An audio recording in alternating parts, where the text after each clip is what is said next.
Elite study daily current affair की series में आप सभी का स्वागत है। हमारी टीम के द्वारा elite study educational app launch किया गया है और इसमें पहला कोर्स हिमाचल प्रदेश प्रशासनिक सेवाओं की तैयारी से संबंधित इंट्रोड्यूस कर दिया गया है। आप गूगल प्ले स्टोर पे जाइएगा और इस एजुकेशनल ऐप को इंस्टॉल कर लीजिए। इसमें आपको मिलेगा एक कंप्लीट सिलेबस पैकेज है जो कि आपको पीडीएफ के फॉर्म में मिलेगा।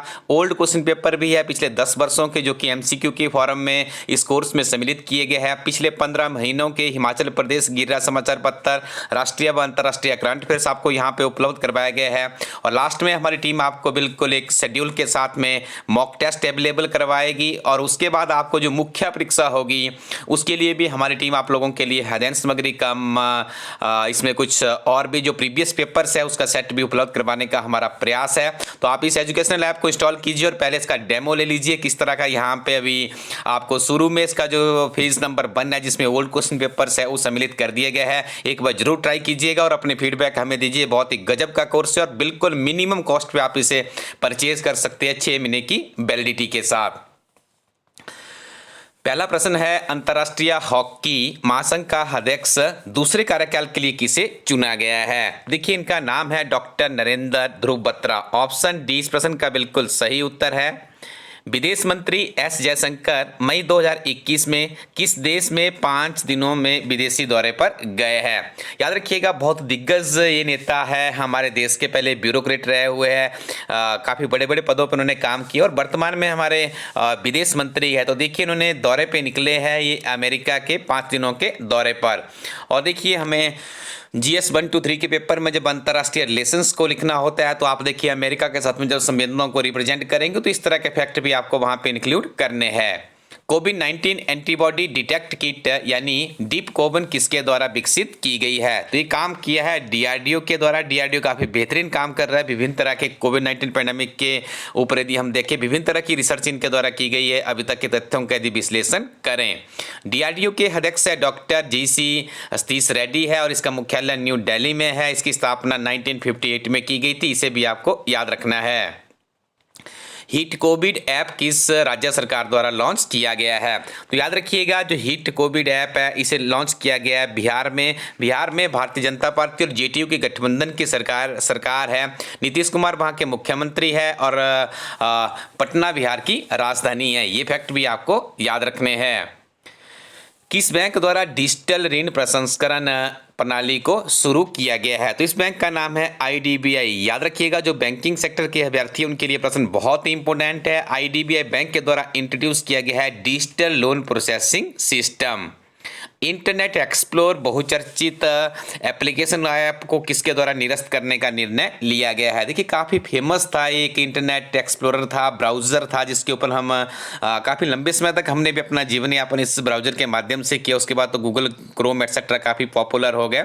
ठीक है, तो यहाँ पे हम आपको बताना चाहेंगे ये कंपनी है माइक्रोसॉफ्ट जिसने इसको बनाया था और अभी इसकी सेवाएं निरस्त करने का निर्णय भी माइक्रोसॉफ्ट कंपनी के द्वारा लिया गया है जिसके फाउंडर थे बिल गेट्स। आपको याद रखना है।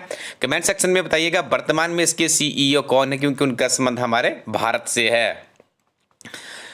हम समाधान का हिस्सा है, we are the part of solution theme के साथ 22 मई 2021 को कौन सा दिवस बनाया गया? देखिए इसी तरह के यूनिक प्रश्न हमारी टीम आप लोगों के लिए लेकर आती है। बहुत महत्वपूर्ण प्रश्न है तो आपको बताना है we are the part of the solution जो 22 मई 2021 को बनाया गया। ये थीम है अंतर्राष्ट्रीय जैव विविधता दिवस की।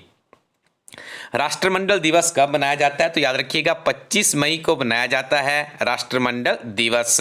आगे हम डिस्कशन करेंगे हिमाचल प्रदेश के बहुत ही महत्वपूर्ण करंट अफेयर्स के बारे में। पहला प्रश्न है, हिमाचल प्रदेश के मंडी जिला से संबंध रखने वाले किस व्यक्ति को भारत के मुख्य न्यायाधीश के विशेष कार्यकारी अधिकारी के पद पर नियुक्त किया गया है?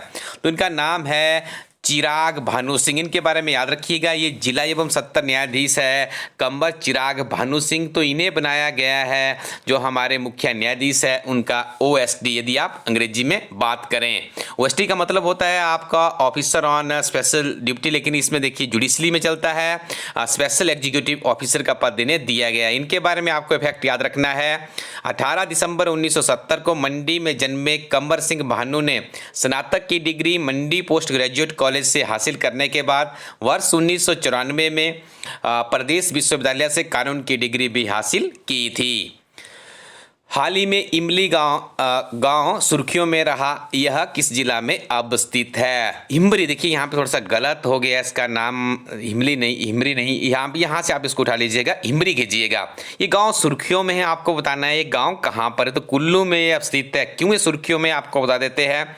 हिमाचल प्रदेश के जिला कुल्लू के गाँव हिमरी में पुलिस ने अफीम की खेती पकड़ी है। करीब 6 बीघा जमीन पर 1.5 लाख पौधे उगाए गए थे, जिन्हें पुलिस की टीम ने नष्ट कर दिया। तो आप इसका कारण भी समझ गए होंगे। ये भी देखिए मुख्य परीक्षा में भी इन फैक्ट्स को आप इंक्लूड कर सकते हो।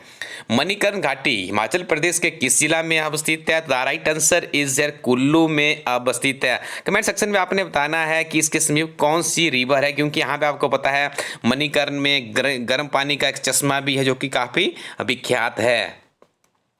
उत्तर भारत की पहली हर्बल मंडी हिमाचल प्रदेश में कहां पर स्थापित होने जा रही है? तो इस मंडी को स्थापित किया जा रहा है सोलन जिला के बनलगी में। देखिए ये नाम भी आपको याद रखने अच्छे से, आइडेंटिटी की परीक्षा में इस तरह के डीप नाम ही पूछे जाते हैं। हिमाचल प्रदेश के जिला किन्नौर, चंबा, लाहौल स्पीति, शिमला, सोलन व सिरमौर में हर्बल का उत्पादन किया जाता है। ठीक है, तो बहुत बड़ी बात है। देखिए उत्तर भारत की कोई हर्बल मंडी यदि हमारे इस प्रदेश में खुलती है, यदि हम भौगोलिक परिप्रेक्ष्य में बात करें हमारे इस छोटे से प्रदेश की, तो यहाँ पे अपार ऐसी प्राकृतिक संपदाएं प्रकृति की तरफ से उपहार स्वरूप हमें मिली है, जिसके ऊपर यदि रिसर्च की जाए तो आने वाले समय में एक नवीन गाथा इस प्रदेश की लिखी जा सकती है। सुंदरलाल बहुगुणा चिपको आंदोलन के दौरान हिमाचल प्रदेश के किस स्थान पर आए थे? तो देखिए सुंदरलाल बहुगुणा जो चिपको आंदोलन के प्रणेता थे, ये भटियात में आए थे। आपने इसको याद रखना है। क्यों ये आए थे आपको बता दें। 1981 से 1988 तक भटियात में चिपको आंदोलन का सक्रिय दौर रहा, जिस दौरान अनेकों बार बहुगुणा जी भटियात आए। भटियात में आंदोलन का नारा था रहे सहे पेड़ बचाओ तत्पश्चात वृक्ष लगाओ। ठीक है, तथा वृक्ष जीवन वृक्ष लगाओ। ठीक है, बहुत ही महत्वपूर्ण नारा इनके द्वारा देखिए यहाँ पे संजोया गया था। एचएस के अभ्यर्थियों के लिए बता दें आपको, हिमाचल प्रदेश सरकार बजट इकोनॉमिक सर्वे की तैयारी अच्छे से करनी है। हमारी किताब है हिमाचल प्रदेश से समग्र अध्ययन सामान्य ज्ञान पर आधारित किताब है। क्लर्क की परीक्षा के लिए भी किताब लॉन्च कर दी गई है। और एचएस के अभ्यर्थियों के लिए हम एक और सूचना यहाँ पे देने चाहते हैं। हमारी एप्लीकेशन के अंदर आप जाएंगे तो आपको बहुत ही गजब का अध्ययन सामग्री मिलेगी। साथ में आप प्रीवियस सॉल्व पेपर एटसेट्रा विभिन्न तरह की परीक्षाओं के लिए इन किताबों का इस्तेमाल भी कर सकते हो। Thank you very much. Keep watching elite study YouTube channel.